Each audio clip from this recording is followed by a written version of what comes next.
অসাধারণ অনবদ্য টাইগার পেসাররা যেন এক একটা নক্ষত্র। মেঘলা আকাশ, সাথে ছিল বাতাস। চট্টগ্রামের উইকেট ছিল সবুজ ঘাসের সমাহার। পেসারদের জন্য এর থেকে বেশি কি চাই আর। তবে কন্ডিশন যতই পেসারদের দখলে থাকুক না কেন, কাজের কাজটা যে ঠিকঠাকভাবে তাদেরকেই করতে হবে। লাইন লেন্থ ঠিক রেখে বল করতে হবে, প্রতিপক্ষের ব্যাটারদের মনে ভয় ধরিয়ে দিতে হবে। টাইগার পেসার তাসকিন আহমেদ সেই কাজটাই করেছে, জিম্বাবুয়ের ব্যাটারদের মনে ভয় ধরিয়েছে।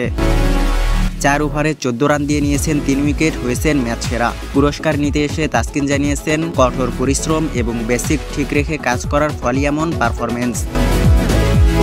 অল্পের জন্য হ্যাটট্রিক মিস করেছেন তাসকিন। টানা 2 বলে 2 উইকেট নিয়ে জিম্বাবুয়ের ব্যাটিং লাইন আপ ধ্বংস করে ফেলে টাইগার পেসার। 7ম ওভারে টানা 2 বলে আউট করেন শন উইলিয়ামস ও রায়ান বালকে। এরপর আউট করেছেন 39 বলে 43 রান করা মাদানদেকেও। তবে শুধু তাসকিনের কথা বললে অন্যায় করা হবে দলের বাকি বোলারদের উপর। দলের একমাত্র পেস বোলিং অলরাউন্ডার মোহাম্মদ সাইফুদ্দিনের কথা যে বলতেই হবে। দীর্ঘ 18 মাস পর আন্তর্জাতিক ক্রিকেটে ফিরে 4 ওভারে 15 রানে 3 উইকেট নেন। 4 ওভারে 16 রানে 2 উইকেট নেন শেখ মেহেদী হাসান। তাসকিনের মুখে ছিল তাই পুরো বোলিং ইউনিটের প্রশংসা। তাসকিন বলেন, প্রথমত আমরা আজ দারুণ জয় পেয়েছি, বল হাতে ভালো শুরু পেয়েছি।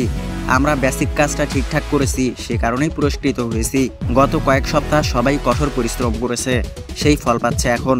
প্রত্যেকেই নিজেদের উন্নতির জন্য কঠোর পরিশ্রম করছি, 110% দিচ্ছি।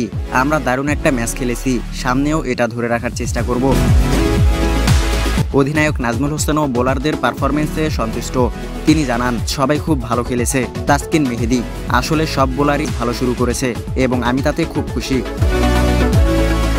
সিরিজের দ্বিতীয় টি-20 আগামী রোববার, সেই ম্যাচেও কি দেখা যাবে তাসকিনদের এমন দাপট? তাসকিনদের এমন দাপট তো সব সময়ই দেখতে চায় বাংলার মানুষ।